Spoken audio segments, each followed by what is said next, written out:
Doctor Mirza Ghalib, এই যে আমাদের বাংলাদেশের তরুণদের বেশিরভাগই অনার্স মাস্টার্স পড়ালেখা করছেন, বিবিএ এমবিএ করছেন, কিন্তু বাজারে এত চাহিদা নেই।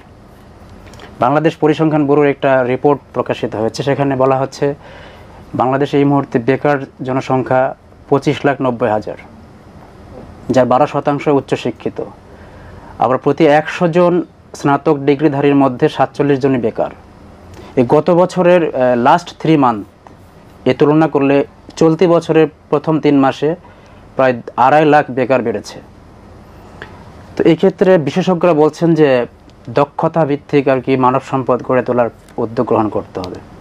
বাংলাদেশের ক্ষেত্রে সুযোগ এবং সম্ভাবনা কেমন, আর কি কি করণীয় রয়েছে? ধন্যবাদ আপনাকে, খুবই গুরুত্বপূর্ণ প্রশ্ন। আমরা যদি স্ট্যাটিস্টিকলি দেখি যে বিগত 10 বছরে আমাদের অর্থনৈতিক উন্নয়ন, কোশ্চেন হচ্ছে আপনি কোন প্যারামিটার দিয়ে মাপবেন। আমি যদি জাস্ট জিডিপির প্রবৃদ্ধি দেখি তাহলে it was fantastic, at least by number, তাই না? 6%-এর উপরে, প্রায় 6.5% প্রবৃদ্ধি হয়েছে। কিন্তু surprisingly at the same time আপনি যে ডাটা বললেন, যে আমি যদি দেখি যে কর্মসংস্থান কতটুকু বাড়ছে, এমপ্লয়মেন্ট মার্কেটের কী অবস্থা, আমার বেকারত্ব বাড়ছে না কমছে, তাহলে আপনি দেখবেন যে বেকারত্ব আসলে বাড়ছে। তাহলে তো একই সাথে আপনার অর্থনৈতিক উন্নয়ন হয়েছে আর বেকারত্ব বাড়ছে, দুইটা জিনিস হইতে পারে না, তাই না? কোথাও না কোথাও একটা ফাঁকি আছে। আইদার আপনার জিডিপির যেই ডেভেলপমেন্ট ডাটা, এই ডাটা ভুল, এই ডাটা ম্যানুফ্যাকচার করা হয়েছে, অথবা যেই ম্যাথোডোলজিতে আপনি এই ডাটা গ্যাদার করতেছেন সেই ম্যাথোডোলজির মধ্যে ঝামেলা আছে, তাই না? At the end of the day আমরা কী চাই? আমরা চাই যে আমাদের তরুণ প্রজন্ম হচ্ছে জব মার্কেটে যাবে, তারা প্রপারলি জব করবে এবং তারা জীবন ধারণের জন্য যে বেসিক এলিমেন্ট সেটা পাবে, এবং তাদের মধ্যে যারা কোয়ালিফাইড তারা হচ্ছে এফোর্ট দেওয়ার মধ্য দিয়ে তাদের সোসাইটির যে আপওয়ার্ড মোবিলিটি তারা সেটা করতে পারবে। এখন এখানে আমাদের বিশাল গ্যাপ আছে, আমাদের যে অর্থনৈতিক ডেভেলপমেন্টের গল্প, সেখানে আমাদের একটা বিশাল গ্যাপ আছে। এখন কোশ্চেন হচ্ছে আমরা সামনের দিনে কী করবো এবং সেখানে আমাদের এডুকেশন সিস্টেম কী হবে। এটা আসলে যেটি করতে হবে, প্রথমত আমাদের একটা ইকোনমিক মডেল চিন্তা করতে হবে যে ঠিক আছে আমি কীভাবে আমার ইকোনমিক সিস্টেম রিমডেলিং করবো। যে ধরেন আমি এখন 2014, আমি 10 বছর পরে 34-এ কোন জায়গায় গিয়ে দাঁড়াতে চাই, তাহলে সেক্ষেত্রে আমার বিভিন্ন সেক্টরগুলো কীভাবে হবে, আমার এগ্রিকালচার কীভাবে হবে, আমার ইন্ডাস্ট্রিয়ালাইজেশন কীভাবে হবে, আমার তথ্য প্রযুক্তি কীভাবে হবে।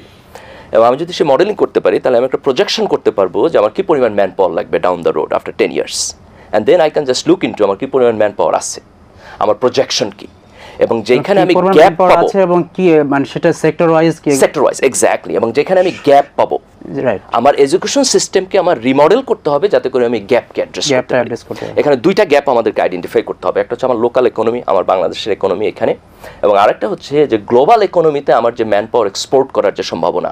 আমাদের দেশ থেকে তো প্রচুর লোকজন বাইরে গেছে, তাই না? আমাদের ধরুন রুরাল ইকোনমির একটা বড় অংশ হচ্ছে বাইরের রেমিটেন্সের টাকায় আসে, কিন্তু তাদের মধ্যে অধিকাংশই হচ্ছে আপনার আনস্কিল। হ্যাঁ, এই কথাটা আমি বলতে চাচ্ছিলাম যে এই যে বাংলাদেশ আন্তর্জাতিক শ্রম বাজারে ভালো করতে পারছে না, মালয়েশিয়া, মালদ্বীপ সহ অনেক কয়টা দেশে কিন্তু শ্রমিকদের নেওয়া বন্ধ করে দিয়েছে।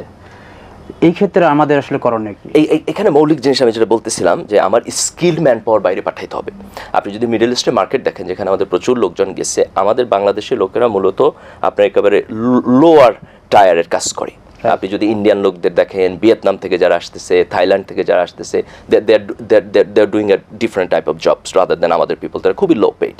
তাহলে আমার গ্লোবাল মার্কেটে যেখানে আমার একটা বড় মার্কেট আছে, আমার তো জনসংখ্যা আছে, তাই না? বাংলাদেশে এখন হচ্ছে আপনার পপুলেশন ডিভিডেন্ট আছে, আমাদের অলমোস্ট বোধহয় মোর দ্যান 60% পিপল হচ্ছে 35-এর নিচে। তাহলে এই জনগোষ্ঠীরে আমি যদি স্কিল ম্যান পাওয়ার করতে পারি, আমার দেশের মধ্যে যেখানে আপনার গ্যাপ আছে এবং হচ্ছে দেশের বাইরে যেখানে গ্যাপ আছে, যেমন ইউরোপের অনেক দেশ আছে যেখানে হচ্ছে আপনার এখন পপুলেশন বেশি, ওল্ড পপুলেশন বেশি, যেমন জাপানে আপনার ওল্ড পপুলেশন বেশি আমাদের এখানে। তো এই দেশগুলোতে আপনার কেয়ার গিভার, নার্সিং, এরকম অনেকগুলো জায়গায় হচ্ছে কিন্তু আপনার হচ্ছে ম্যান পাওয়ারের শর্টেজ আছে, এবং সেখানে একটা মানে আমাদের ম্যান পাওয়ার এক্সপোর্ট করার সুযোগ আছে। তথ্য প্রযুক্তিতে ফ্রিল্যান্সিং কাজ হচ্ছে আমাদের দেশে, এটাকে আরও বাড়ানোর সুযোগ আছে।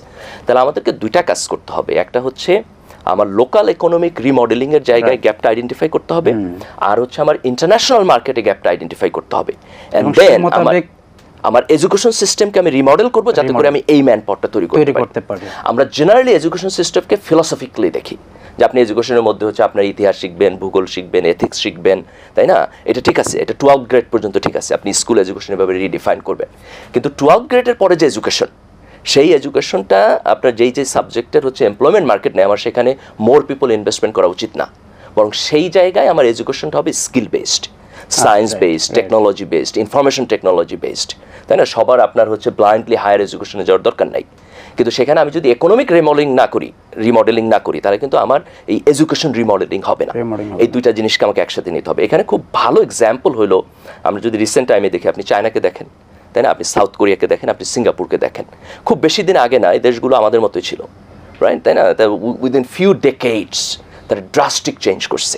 তিনটা জিনিস এখানে ইম্পর্টেন্ট। একটা হচ্ছে একটা পলিটিক্যাল লিডারশিপ লাগবে যার কমিটমেন্ট আছে, যে করাপ্ট না, যার দেশপ্রেম আছে, যার সততা আছে, এবং তার কম্পিটেন্সি আছে, তার কোয়ালিটি আছে। এবং সেকেন্ড হলো আমার এডুকেশন সিস্টেম আমাকে রিভাইজ করতে হবে, তাই না? এবং আমার একটা হচ্ছে আপনার প্রো বিজনেস ইকোনমিক মডেল লাগবে, একটা লিবারাল ইকোনমি যেখানে মানুষ হচ্ছে এফোর্ট দিবে এবং এফোর্ট দেওয়ার মধ্যে সামনে যাবে, এবং এডুকেশন সিস্টেম আমার এটাকে সার্ভ করবে। সো আপনি যে প্রশ্নটা করছেন, that's exactly to the point, যে আমাদের এডুকেশন সিস্টেমকে স্কিলের জায়গা থেকে আমাদের রিএভালুয়েট করতে হবে।